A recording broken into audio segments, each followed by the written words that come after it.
Hi hello namaste welcome to my channel Devanchal Asia vlogs. Today ఈ వీడియోలో మనం హోమ్ మేడ్ చాక్లెట్ అనేది చూద్దామండి. ఇప్పుడు ఇన్స్టాలో కూడా బాగా ట్రెండింగ్లో ఉంది కదండి. చాక్లెట్ని ఇంట్లోనే మనం ఈజీగా ఓన్లీ 3 ఇంగ్రీడియంట్స్ యూస్ చేసుకొని మనం చాక్లెట్ అనేది ఎలా రెడీ చేసుకోవాలో చూపిస్తున్నానండి నేను మీకు. ఈ వీడియోలో మనకు కావాల్సింది 3 ఇంగ్రీడియంట్స్ అండి. ముందుగా మనకి ఒకే మెజర్మెంట్తో పెట్టుకోవాలండి. నేను ఇక్కడ ఒక చిన్న టీ గ్లాస్ అనేది తీసుకున్నాను. ఆ టీ గ్లాస్తో 1 కప్ ఆఫ్ కోకో పౌడర్ తీసుకున్నాను. అదే గ్లాస్తో 1 కప్ బెల్లం సిరప్ తీసుకుంటున్నానండి. ముందుగానే లైట్గా బెల్లం అనేది కరగపెట్టుకొని ఫిల్టర్ చేసుకొని తీసుకున్నాను. సేమ్ అదే కొలతతో అదే గ్లాస్ యూస్ చేసుకొని 1 కప్ నెయ్యి అనేది తీసుకున్నాను.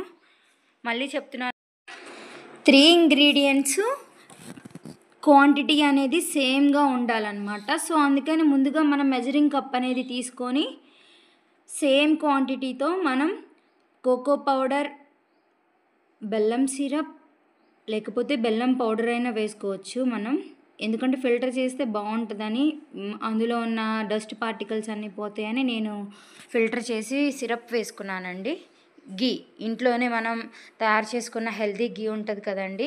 ఈ ఇంగ్రీడియంట్స్ అన్నీ మనకి మంచిది పిల్లలకి. మనం బయట తీసుకున్న చాక్లెట్ కన్నా ఇంట్లో హోమ్ మేడ్ మన చేతులతో మనం తయారు చేసినట్లు ఉంటుంది, పిల్లలకి హెల్తీగా అందించినట్లు కూడా ఉంటుంది. సో ఆ 3 వేసుకొని వీడియోలో చూపించాను కదండి, అలా మొత్తం కలిసిపోయేటట్లు మనం చక్కగా మిక్స్ చేసుకోవాలన్నమాట.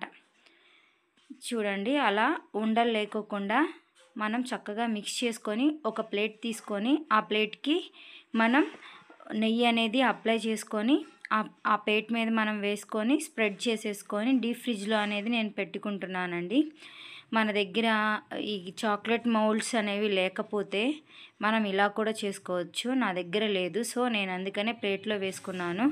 కొంచెం చల్లబడినాక, కొంచెం లైట్గా గట్టిపడినాక తీసేసుకొని బయటికి ఒక హాఫ్ అన్ అవర్ ఉంచినాక నేను బయటికి తీసేసి ఇలా నైఫ్తో షేప్స్లా కట్ చేసుకొని మళ్ళీ పెట్టేసేసుకున్నానండి. చూడండి, ఇంకా గట్టి పడలేదు, లైట్గా వచ్చింది. ఇలాంటప్పుడు మనం ముందుగానే షేప్ ఇచ్చేసేసుకుంటే మనకి ఫ్రీజ్ అయిపోయినప్పుడు బాగా చక్కగా వస్తాయి అన్నమాట. అప్పటికే మనం ఇది చేసుకునేటప్పుడు ముఖ్యంగా గుర్తుపెట్టుకోవాల్సింది ఏంటంటే పిల్లలకి చూపించకూడదండి ముందుగా మనం రెడీ చేస్తున్నట్టు. చూసారు కదా, అలా ముందుగానే అయిపోయిందా అని మనల్ని పీడిస్తారండి పిల్లలు. గట్టిపడేదాకా కూడా ఉంచరు, తినేసేస్తారు. చూసారు కదా, ప్లేట్లో కొంచెం ఆల్రెడీ ఖాళీ అయిపోయింది. సో నేను ఇది ఓవర్ నైట్ పెట్టేశానండి, గట్టిపడిపోయింది, చక్కగా వచ్చేస్తుంది ఏ పీస్కి ఆ పీసు. అదే మనం కొంచెం గట్టి పడుకోకుండా తీసేసామంటే రాదు. అయినా కానీ పిల్లలు ఇష్టపడతాడండి, అలాగే తినేసేస్తారు. ఇట్లా మనం ముందుగానే కొంచెం గట్టిపడినాక షేప్స్ ఇచ్చుకున్నాం కదా, బాగా గట్టిపడిపోయినాక మనకి ఈజీగా వచ్చేసేస్తాయి. చూడండి, చూసారు కదా, హోమ్ మేడ్ చాక్లెట్. ఫైనల్గా హోమ్ మేడ్ చాక్లెట్ అనేది ఇలా రెడీ అయిపోయిందండి. ఎంతో టేస్టీ అండ్ హెల్దీ చాక్లెట్స్ అన్నమాట. మీ పిల్లలకి కూడా మీరు ఇంట్లో ట్రై చేయండి, చాలా ఇష్టపడతారు. కాకపోతే మెయిన్ థింగ్ చెప్పాను కదా, చేసేటప్పుడు వాళ్ళకి సర్ప్రైజ్గా అయిపోయాక ఇవ్వండి. ముందుగానే చూపించారంటే అవి చాక్లెట్స్లా అవ్వకముందే ఖాళీ అయిపోతాయి, చాక్లెట్ షేప్లోకి కూడా రావండి, ముందుగానే అయిపోతాయి. చూసారుగా, ఫైనల్గా చాక్లెట్స్ అనేవి రెడీ అయిపోయింది. ఎంతో ఎమ్మీ టేస్టీ చాక్లెట్స్. మీకు ఈ వీడియో కనుక నచ్చితే ప్లీజ్ నా ఛానల్ని సబ్స్క్రైబ్ చేసుకోండి, లైక్ చేయండి, షేర్ చేయండి, కామెంట్ చేయండి. Thanks for watching.